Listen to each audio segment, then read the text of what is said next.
How often do you go to the supermarket? When you go, do you always stick to your list or do you buy whatever looks good?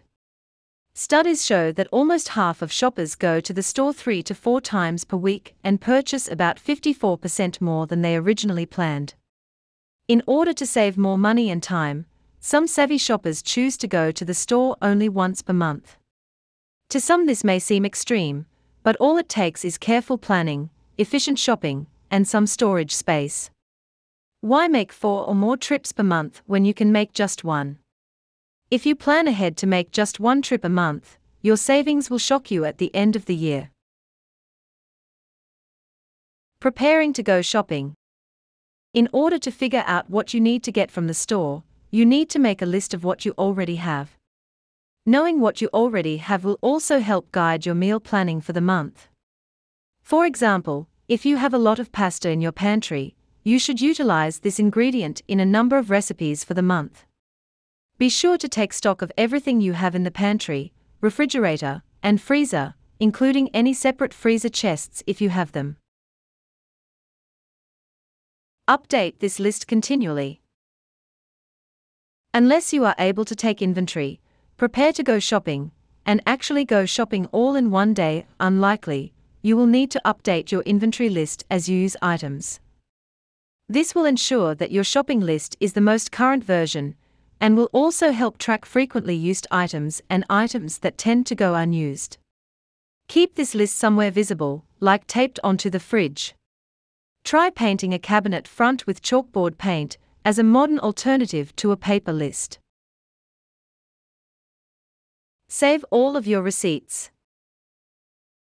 Leading up to your first once-a-month shopping trip, or even as you continue to hone your savings skills, keeping receipts is a great tool for gauging your progress.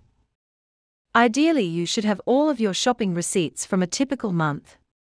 Go through them all and highlight the essentials, the stuff you ended up using or eating completely.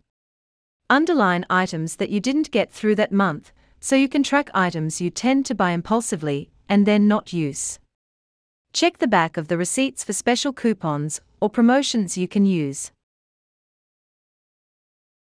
Plan out your meals for the month. Be aware that this step can take a little time for beginners, but once you plan your first month of meals, you can use it as a general outline for the following months. Some meal planning tips. Look at your calendar and plan around any commitments and activities. For example, if you know you're going out to dinner for a friend's birthday this month, that's one less dinner you have to plan for. Plan theme nights. For example, you can have an Italian-themed meal, think pizza, every Friday or Taco Tuesday.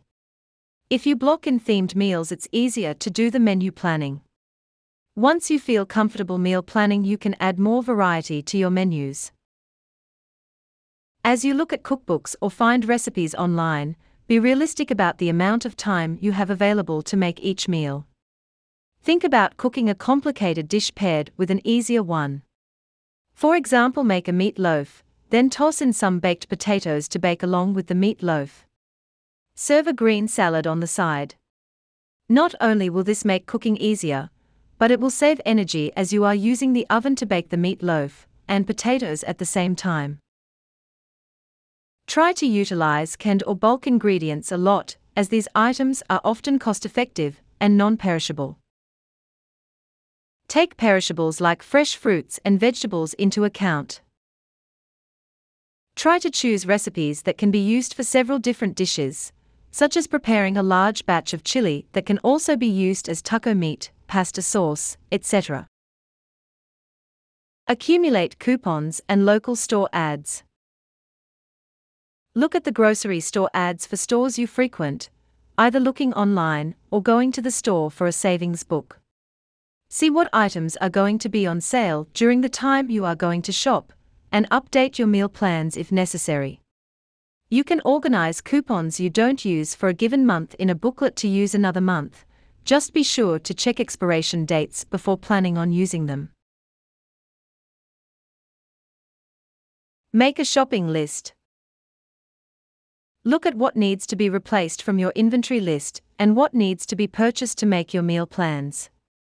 Write everything down in a list, organizing the list into a way that makes the most sense to you. For example, some people like to organize their list into the different stores they are going to, while others group them by type of item. Match sales and discounts to your shopping list. During the days before your monthly shopping trip, start matching the store sales, discounts, and coupons to each applicable item on your list. This will help you get an idea of how much you are going to spend, and also help the transaction process to be more seamless. If you find a great deal at a rival store, call your grocer to see if they price match local ads. Some stores allow this, and others only offer it on some days or on certain items. Plan your shopping trip for the right day. Shopping on certain days of the week can actually boost your savings. Midweek is typically the best both for additional deals and for a less crowded shopping trip. Additional tips. For most grocery stores, manager markdowns are made on Wednesdays and prices are also reduced for items nearing the sell-by date. Wednesday is also the day most grocery stores release new ads, so you can get bonus deals if the store honors the last week's deal as well. Go shopping alone. Most savvy shoppers recommend going shopping alone so that you can really focus on shopping efficiently without any distractions. If you prefer to bring a friend or your partner, just be sure he is aware of your shopping and savings goals. Have him tackle items on the perimeter of the store while you scour the center. Just don't let him sway you from your list. Sticking to the list and shopping efficiently is also much easier if you leave your children at home.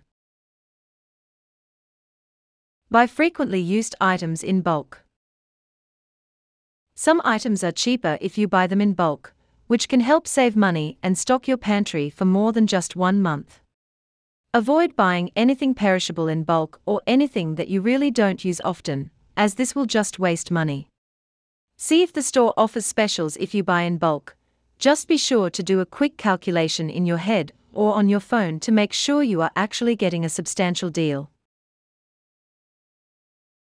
Hit up multiple stores. Different stores have different strengths, and you should use this to your advantage.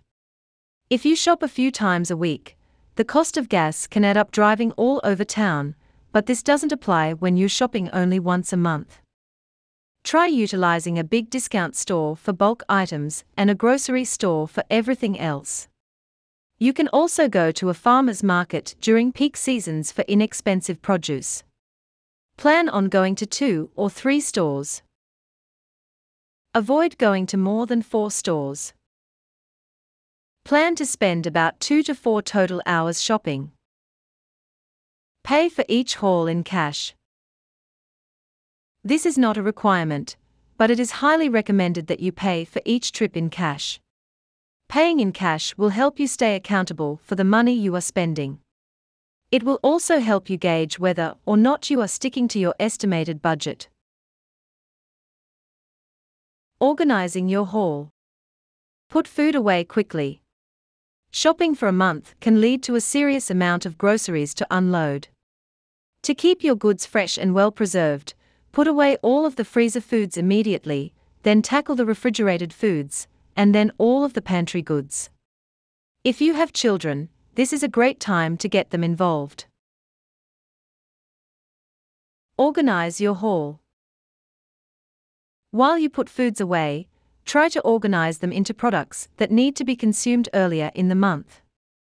For example, certain produce items like bananas and spinach are more perishable and need to be eaten earlier in the month, while items like apples, oranges, and celery can wait.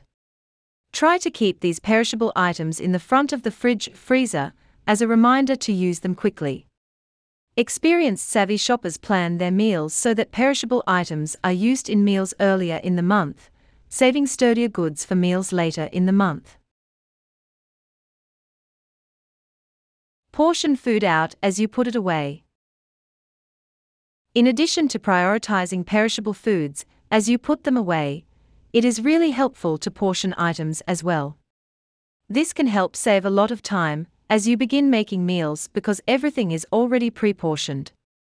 This is especially helpful for frozen goods because some food items cannot be defrosted, portioned out for a given meal, and then refrozen without becoming unsafe to eat or losing quality. For example, divide things like tortillas into separate freezer bags that include the number of tortillas you would use for one meal. That way you can thaw out one bag to use for a meal and keep the others frozen until you need them. If you bought or made pizza dough, separate the dough into smaller balls and freeze them individually so you can defrost only enough to make one pizza and keep the rest frozen. Learn to freeze items properly. When shopping only once a month, it is important to learn what items you can buy in bulk and then freeze and use later. You can freeze most products as long as you do so properly. Some guidelines include: be sure to properly package foods so that no air can permeate the wrap and touch to the food. This will help maintain quality and prevent freezer burn. Wash and dry all fruits and vegetables before freezing them. Keep in mind that liquid expands when frozen, so be sure to leave room in containers so they don't burst. Be mindful of how long an item has been in the freezer for. Some items like whole chickens can last almost a year in the freezer, while items like luncheon meat will only last 1 to 2 months. Continue to update your inventory and reorganize products. Throughout the month, update your inventory list as you use items so you can track what have used and what you have left. Find items that are about to expire and move them towards the front of the fridge or pantry. If anything goes bad much earlier than you anticipated, make a note so you can either avoid this item on your next haul or plan to use it in an earlier meal. Evaluate and adapt. When you start off shopping only once a month, there will be a little trial and error. There will be some additional trips to the store to get items you forgot. Just try not to let these emergency trips become a habit. Be especially careful to stick to your shopping list during these extra trips, and add a note to buy more of these items on next month's shopping list. Thanks for watching. Please subscribe, like, and share this video.